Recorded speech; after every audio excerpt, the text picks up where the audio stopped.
कश्मीर के पहलगाम में निर्दोष हिंदुओं पर हुए आतंकी हमले के विरोध में पूर्व सैनिकों ने आक्रोश जताया।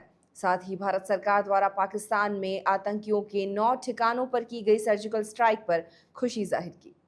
पूर्व सैनिकों ने एमजी अस्पताल पहुंचकर रक्तदान किया और भारतीय सेना के लिए सहयोग का संकल्प लिया।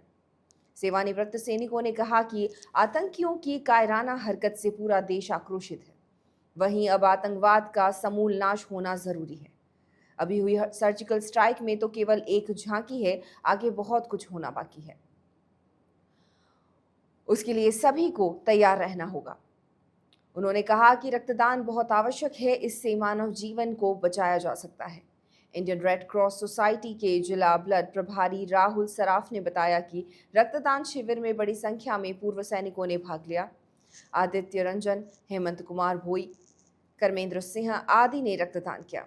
इस दौरान ब्लड बैंक के doctor Praveen Gupta, doctor OP Dayma मौजूद रहे। साथ ही प्रभारी नरेंद्र बघेल, नम्रता दवे, हीना जोशी ने रक्तदान में सहयोग किया।